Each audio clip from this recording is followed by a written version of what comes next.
Episode की शुरुआत में गान को एक फोन आता है। फोन पर आवाज सुनते ही गान थोड़ा चौंक जाता है। वो इंसान गान से कहता है, अब हम बात कर सकते हैं। गान उससे उसका नाम पूछता है, जिस पर वो कहता है, मैं अभी यह नहीं बता सकता हूँ। तुम औजा सिटी की तरफ जा रहे हो, पर वहां पर कड़ी सिक्योरिटी है और तुम अकेले वहां पर नहीं घुस सकते हो। क्या मैं तुम्हारी मदद कर सकता हूँ? ही गण समझ जाता है कि यह इंसान अपनी आवाज बदलकर बात कर रहा है। ही गण उससे कहता है, जो इंसान खुद की असली आवाज में बात नहीं कर रहा है, मैं कैसे उसकी बात पर विश्वास करूं? इसके बाद वो इंसान निंजा पोयम का रेफरेंस लेकर उससे कहता है, दूसरों के बारे में सब कुछ जान लेना और खुद के बारे में कुछ भी जाहिर ना होने देना, यही असली निंजा की खूबी है। ये सुनकर गान हैरान हो जाता है कि आखिर ये इंसान कौन है जिसे निंजा हो के बारे में पता है। आगे वो इंसान गान से कहता है, हम दोनों के हालात एक जैसे हैं। ही गण उससे पूछता है, क्या तुम भी एक निकाले गए निंजा हो? इस पर वो इंसान कुछ भी नहीं कहता है। वो इंसान गान से कहता है, तुम मुझ पर विश्वास करो या ना करो, यह मैं तुम पर छोड़ता हूँ। मैं तुम्हें एक लोकेशन भेज रहा हूँ, मैं तुम्हें यहाँ पर मिलूंगा।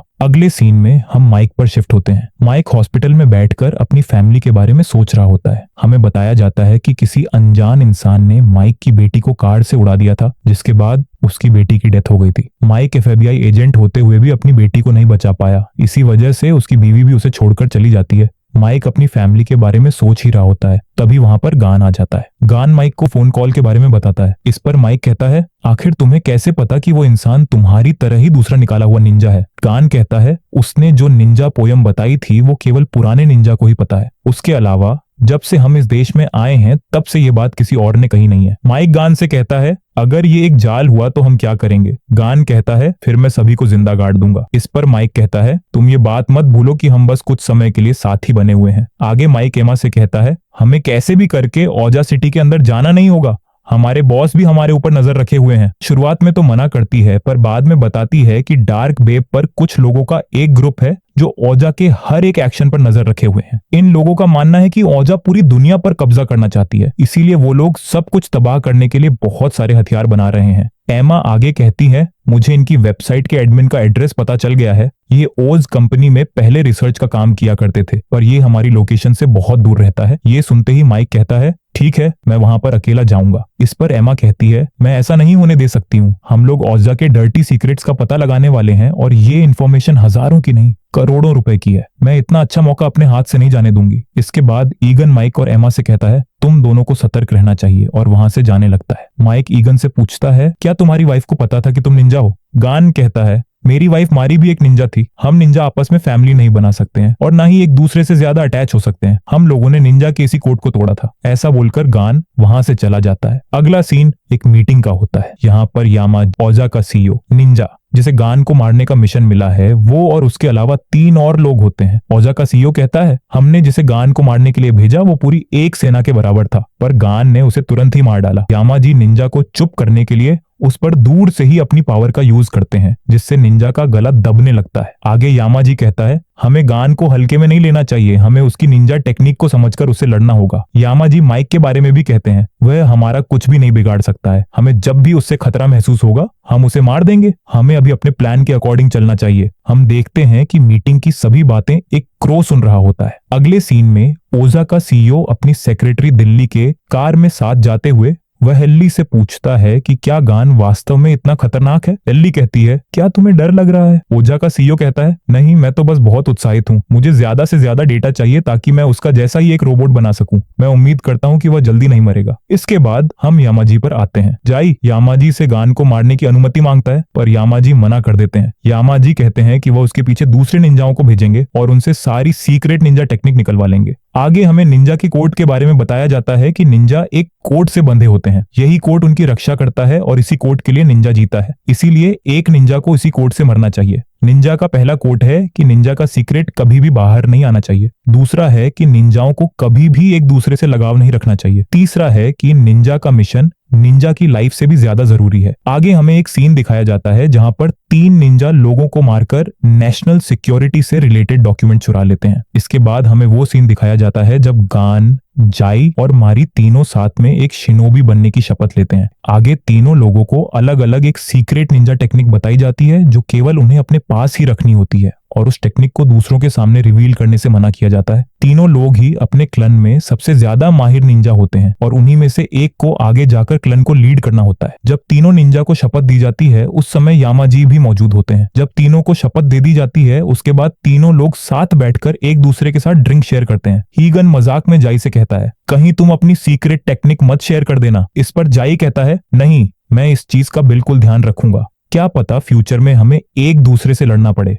जाई आगे गान से कहता है, ये हमने एक दूसरे के साथ जो रिश्ता निभाया है खून से भी ज्यादा स्ट्रांग है। हमें नहीं पता हमारी मौत कब आ जाए, इसीलिए यह ड्रिंक हमारे अनुभव का, हमारी इस बातचीत का, हमारे वादे का प्रतीक है। इस पर मारी कहती है, कौन सा वादा? जाई कहता है, जो भी जरूरी है उसे करने के लिए हम लोग अपनी जान एक साथ दांव पर लगाएंगे। ऐसा बोलकर सभी लोग अपनी अपनी ड्रिंक पी लेते हैं। इसके बाद मारी और गान दोनों लोग एक मिशन पर जाते हैं। मिशन पर मारी को गोली लग जाती है। मारी को बचाने के लिए मिशन को पूरा किए बिना गान वहां से मारी को लेकर भाग जाता है और खिड़की से नदी में कूद जाता है। उसके बाद गान मारी की जान बचाने के लिए उसकी देखभाल करता है। मारी उससे कहती है कि मिशन को पूरा करो, जिस पर गान कहता है कि वह उसे छोड़कर कहीं नहीं जाएगा। मारी एक चाकू निकालती है और खुद को मारने की कोशिश करती है, लेकिन गान सही समय पर चाकू पकड़ लेता है। मारी गान को समझाती है कि ऐसे तो हमारा मिशन फेल हो जाएगा। हमारे कोड के हिसाब से मिशन सबसे ज्यादा जरूरी है और हमें एक दूसरे से लगाव नहीं रखना चाहिए। जिस पर गान कहता है कि जिस दिन से वह उससे मिला था उसने उस दिन ही कोड तोड़ दिया था और वो मारी से अपने प्यार का इजहार कर देता है। उसके बाद दोनों लोग कुछ समय बाद जब जाई मारी और गान को ढूंढने के लिए आता है तब उसे मारी और गान के बारे में पता लग जाता है। इसके बाद हम फिर से प्रेजेंट में आते हैं। गान अपने पास्ट को याद कर रहा होता है। हमें साथ में जाई भी दिखाया जाता है जो कि ड्रिंक वाले कप को देख रहा होता है